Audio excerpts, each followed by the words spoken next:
Insya Allah saya akan mendatangi Universitas UGM untuk mempertanyakan kebenaran bahwasanya apakah benar ijazahnya Jokowi itu asli atau palsu. Yang jelas kata Simon Simanjuntak itu 100 miliar persen, kalau saya tidak 1010% bahwasanya ijazahnya palsu. Takbir. Jasa palsu. Umat Islam terlalu rendah bisa tentang ijazah palsu. Itu terlalu kecil. Karena perjuangan umat Islam bukan soal ijazah Jokowi. Kalau lain melihat masalah ijazah masalah besar. Pak Noel menganggap masalah ijazah Jokowi masalah kecil. Kalau menurut saya gimana?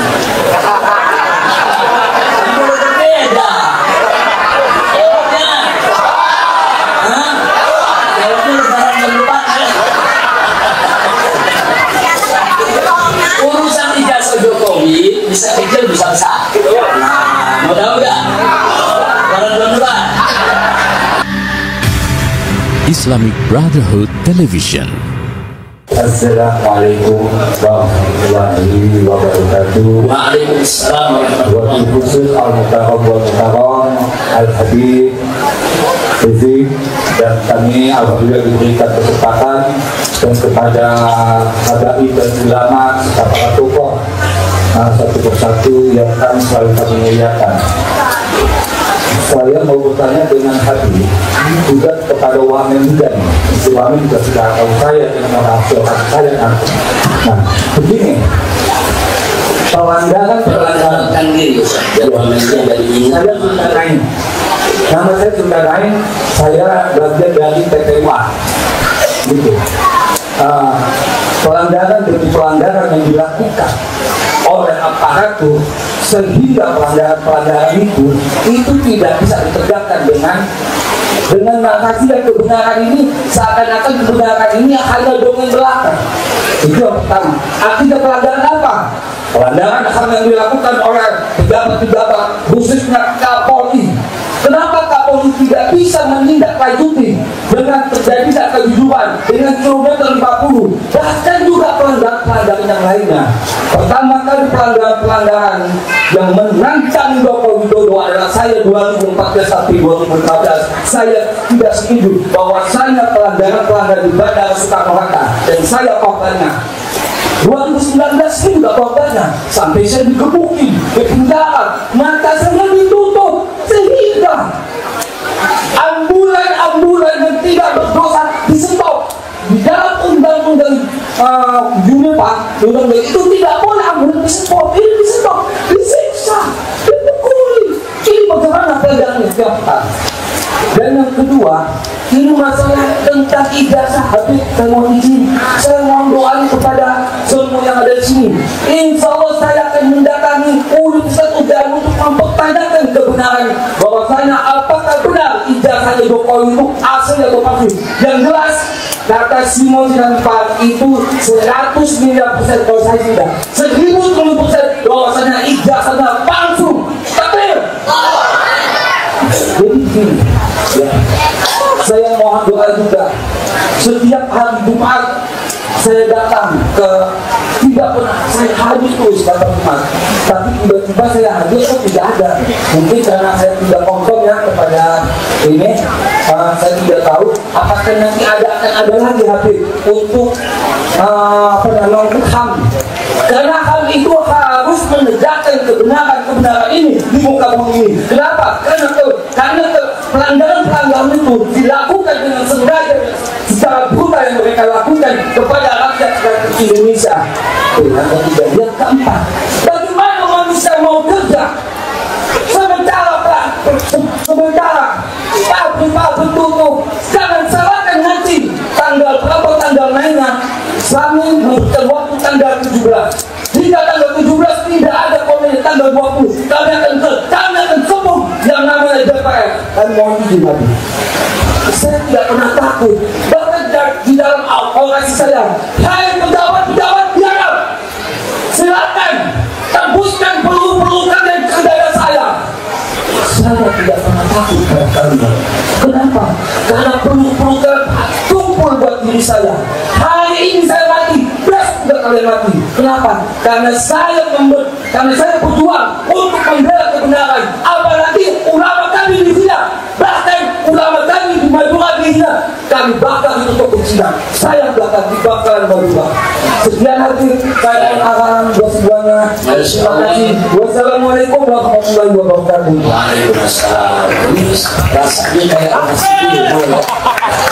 Takbir. Sallu ala Nabi. Ternyata hari Lebaran ada demo di Tambun. Ini demo bagus, depan wamennya langsung di demo. Alhamdulillah. Tapi Pak Wamen jangan kaget, beginilah pertempuran. Sampai-sampai Pak pertempuran ada yang salah baca, dia baca pertempuran. Nah, dia salah kirim tentara kemarin ya. Dia kirim pansor, kirim tentara, kapus senjata, dia pikir pertempuran. Tidak tahunya apa? Pertempuran. Alhamdulillah. Bapak Lukanai tadi sudah berapi-api, saudara. Kita kenal beliau sering ikut pergerakan umat, pergerakan rakyat menentang segala macam kezaliman. Jadi betul yang beliau katakan, dan saya yakin Pak Wamen ini dulunya aktivis. Pak Wamen ini dulunya juga orang tukang demo. Tahu tuh kalau ada gejala-gejala yang berbahaya, tahu. Nah, karena itu tadi sudah saya katakan, kalau pengangguran di Indonesia ini tidak diatasi, kita sama-sama khawatir kalau ke depan bisa terjadi revolusi sosial. Revolusi sosial bisa terjadi, orang kalau perut lapar, yang kerjaan nggak ada, pemerintah nggak bisa menyediakan lapangan kerja, ini berbahaya. Makanya tadi saya amanatkan ke Pak Wamen, tolong Pak ini tidak, tolong bagaimana lapangan kerja seluas-luasnya dibuka supaya tidak ada lagi pengangguran di Republik Indonesia. Sebab betul yang dikatakan Pak Jokowi tadi, kalau rakyat terus-terus dibiarkan lapar, didolimi, saudara, keadilan tidak ditegakkan, hukum disembarangi, saya yakin juga besok akan jadi kerusuhan, besok akan jadi revolusi sosial, dan kalau itu terjadi, yang rugi kita semua. Na'udzubillah. Mudah-mudahan dengan kehadiran Pak Wamen bisa lapor ke Pak Menterinya, bisa lapor ke Bapak Presidennya, supaya apa yang disampaikan Pak Turkanen tadi itu bisa dijadikan masukan supaya penegakan hukum jangan dipermainkan. Dan informasi buat Pak Turkanen, Pak Aziz ini sudah membentuk tim. Jadi kalau soal KM 50 nggak usah khawatir, kita masih terus kita proses dan kita masih terus mengumpulkan bukti-bukti baru, saksi-saksi baru. Karena yang dulu nggak mau bersuara, sekarang mulai berani bersuara. Nah, jadi kita mulai kumpulkan lagi saksi baru, bukti baru, sedang dikerjakan oleh Pak Aziz. Tapi tentu kita harus tahu momentumnya yang tepat supaya kerja kita tidak sia-sia. Doakan saja supaya semua penegakan hukum, baik itu soal kanjuruhan maupun soal KM 50 dan lain sebagainya, ke depan bisa ditegakkan, yaitu pengadilan HAM-nya. Amin ya rabbal alamin. Itu yang bisa saya jawab. Adapun soal tenaga kerja ini mungkin Pak Wamen punya strategi bagaimana cara mengatasinya ke depan, kita bantu. Kalau Bapak berjuang untuk mengerjakan lapangan kerja buat bangsa Indonesia, kita bantu. Kalau Bapak diganggu oligarki, kita gebuk rame-rame oligarki. Setuju? Siap lawan oligarki busuk? Siap habisi oligarki busuk? Akbar! Sallu ala Nabi. Pak Wamen berkali-kali udah bertakbir terus. Mudah-mudahan dapat taufik dan hidayah. Terima kasih. Itu keren ya. Yang dijawab oleh mendesak kita. Kemudian soal tadi jasa palsu. Umat Islam terlalu rendah bisa tentang jasa palsu. Itu terlalu kecil. Karena perjuangan umat Islam bukan soal jasa Jokowi. Setuju? Karena umat Islam bicara tentang publik yang lebih besar. Dan kita mau diprovokasi dengan hal yang kecil. Belajar dari apa yang tadi disampaikan Imam besar kita, bicara semua hal yang besar. Jadi itu terlalu kecil. Nah, kemudian ada orang menyampaikan 100 miliar, keyakinan bahwa ijazah Jokowi itu palsu dan kalau saya sebagai maaf ya, maaf bukan, kita maaf sekali lagi, mungkin beda dengan saya. Saya punya keyakinan itu palsu, tapi apa itu perbedaan. Dalam Islam bedakan perbedaan. Perbedaan itu tidak dimusuhi. Tapi saya ingin sekali lagi, perjuangan umat seperumahan itu banyak dan besar sekali. menjaga republik ini selesai dari pemerintahan Pak Jokowi adalah isu. Tapi kita masih punya imam besar yang punya konsistensi dan bergerak. Dan tetap Habib Rizik sebagai ancaman. Ancaman untuk apa? Mereka yang rakus itu pasti. Mereka yang menghancurkan bangsa sudah pasti. Dan disitu apa? Ada saya orang Kristen yang butuh dilindungi, Pak. Bayangkan kalau seandainya umat Islam hancur, jangan sih, maaf, pasti mereka yang mau sedekah, kekuasaan dan duit. Tadi apa yang disampaikan tapi di situ sekali. Ke depan ini, kalau salah penanganan itu revolusi pendidikan. Kalau suku revolusi, kalau chaos sosial dia nggak terkendali.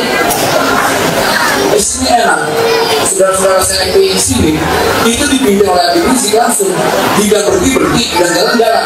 Lalu di luar sana yang mau dikontrol, tapi chaos itu. Apalagi Indonesia hari ini ada yang namanya bonus demografi. Bonus demografi ini kalau salah penanganan, baru maaf Pak, di mana-mana zombie semua fungsinya, perampok, copet, maling semua. Orang lapar nggak punya nyali Pak. Saya bilang orang lapar nggak punya nyali. Yang dia punya Pak nekat. Orang nekat itu udah nggak rasional Pak. Nyali nggak ada, jadi semua punya nyali. Orang yang duduk sih udah punya nyali semua. Tapi kalau orang sudah nekat, aduh, kacamata saya kan bisa sampai ambil Pak. Makan aja udah. Kan kita nggak mau begitu. Nah kita sebagai anak bangsa, pemilik saham republik, saya sampaikan sekali, kita semua di sini pemilik saham republik punya hak untuk mendapatkan pekerjaan, punya hak untuk mendapatkan pekerjaan, dan itu perintah undang-undang, bukan diperintah oleh Immanuel Ebenezer, bukan diperintah oleh Pak Prabowo, bukan diperintah oleh Jokowi, bukan diperintah Habib Rizik, tapi diperintah oleh undang-undang. Jadi semua kawan-kawan yang di sini, sekali lagi, ini peluang besar kita. Pemimpinnya Prabowo yang punya komitmen, yang sudah selesai dengan hidupnya. Menterinya Pak Yasri itu guru besar dan keimanannya juga orang yang taat pada agamanya. Namanya juga Yasri yang dimudahkan. Insya Allah nanti bapak-bapak yang sedikit kurang pekerjaan datang kemudian pekerjaan. Kita terkait kerja. Kita ada BLK kita ikut balai latihan kerja kita. Ini bukan omong-omong, kita buktikan. Apalagi sudah amanahnya dari Habib Rizik ya, dosa. Kalau imam besar ulama menyampaikan amanahnya ke saya, lantas saya gak ikutin, waduh, bisa naklutin saya gak mau saya punya melawan Rizik lah, saya melawan ulama. Karena doa ulama itu pasti jarak lah. Jadi sekali lagi sahabat-sahabat semua yang ada di sini, peluang ke depan ini lapangan kerja itu begitu besar. Memang kita berhadapan dengan calo tenaga kerja Pak. Orang dari cuma 4 juta, 3 juta, mintanya 40 juta, 30 juta, 15 juta. Undang-undang atau konvensi internasional labor organisasi nggak boleh mencari kerja diminta uang. Itu sudah internasional dan undang-undang kita memperkuat. Jadi cari lapangan pekerjaan sebanyak-banyaknya hari ini. Kita akan kasih informasinya dan nggak boleh diminta duitnya. Dan juga kita lagi memperjuangkan soal apa? Batasan umur dan syarat. Itu juga kejahatan. Orang mau kerja syaratnya umur, kacau. Ini lebih gila menurut saya. Ya kan? Cuman ngangkat TV dari sini ke sana syaratnya S1. Gila. Syaratnya SMA, kuliah bersinting. Nah inilah kebiasaan apa? Pejabat-pejabat kita yang korup. Mereka bermental apa? Bermental ormas yang kriminal. Ya negara mewariskan itu selama ini. Sedikit-sedikit kita jatah, sedikit-sedikit kita jatah. Yang akhirnya hak kita semua sebagai warga negara hilang hak untuk mendapatkan pekerjaan. Akhirnya apa? Industrial kita hancur, PHK di mana-mana karena dipalatin, padahal mereka sudah bayar pajak. Nah, perilaku ini di pemerintahan Pak Prabowo sudah sedikit tereliminasi dan kita akan lawan. Jangan kita biarkan para bandit-bandit itu yang dijajah itu kita semua dimiskinkan itu biar chaos. Kita dengan kita berantem, kita dengan kita saling bunuh, dan ini sekali lagi ini membuat Pak Prabowo marah. Pak Prabowo tidak menginginkan itu. Pak Prabowo sudah melawan oligarki, dilawan. Penegakan hukum yang ditegakkan, dihancurin, diganggu lagi. Tunggu ada habis di sini. Kalau nggak ada, waduh saya nggak tahu. Orang-orang ada di begini. Udah cukup kemarin di 2019 lah. Saya kena aktivis 98, dulu kita difoto. Yang kita takutin cuma satu, FPI udah ada lagi. Takut banget udah ada FPI yang leader ya. Lebih leader. Apalagi kita ada habis ini yang leader kita. Kita ngelawan tank, itu udah kita bolak-balikin tuh. Lawan tentara, lawan terus sudah biasa. Pas lihat FPI kan itu, nggak bohong, ini nggak bisa, sakit perut kita. Ampun ya, nyerah kita. Nyerah apa? Ada komitmen moral di tegakkan.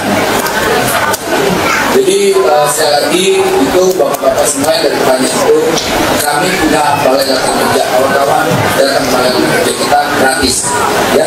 Kalau buat untuk menambah skillnya, kemudian ada proses pemagangan, ke luar negeri, itu juga kita buka uang sebesar-besarnya. Dulu saya cek semakin ada orang-orang yang tabung aja dulu, saya kan tabung aja. Pada kamu sama saya, tapi nggak apa-apa. Karena kita ke depan mau semua warga negara ini harus mendapatkan haknya. Terima kasih. Assalamualaikum warahmatullahi wabarakatuh. Terima kasih banyak. Masya Allah luar biasa. Jadi kita rasa jelas. Walaupun tadi ada perbedaan, Pak Zulkarnain melihat masalah ijazah masalah besar. Pak Noel menganggap masalah ijazah Jokowi masalah kecil. Kalau menurut saya gimana? Berbeda.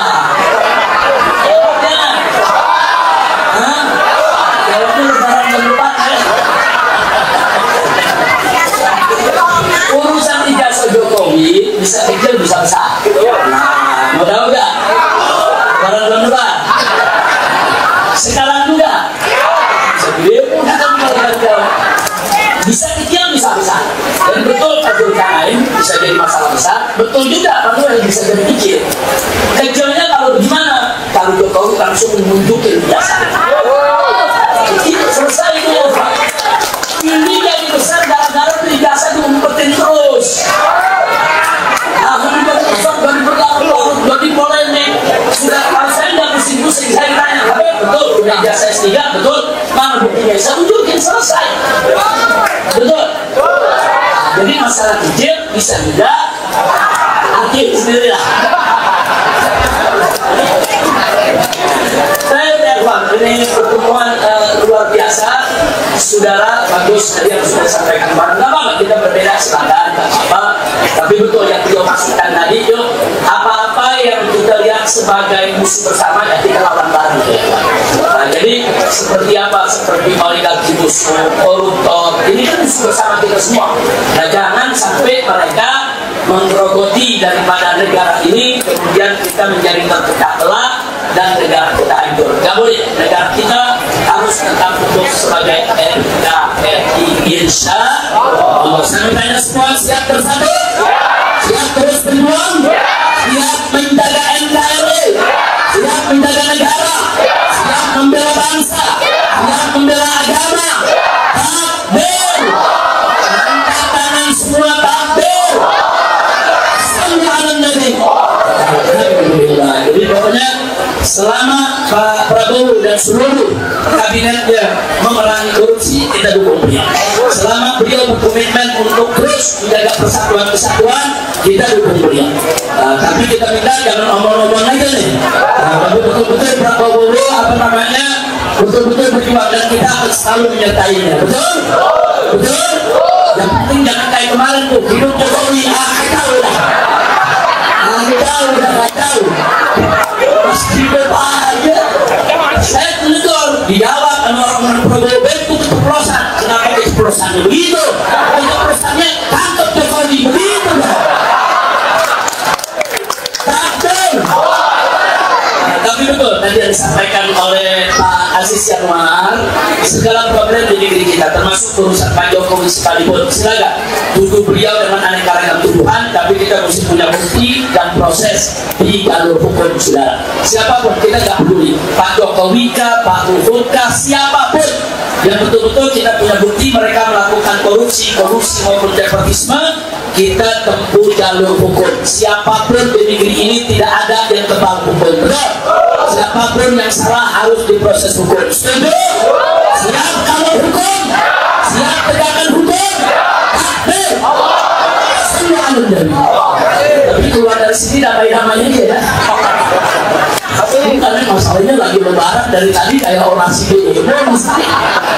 Apa gara-gara ada parlemen dah di rumah dulu. Ini aromanya aroma demo, aroma sebulan apa dulu.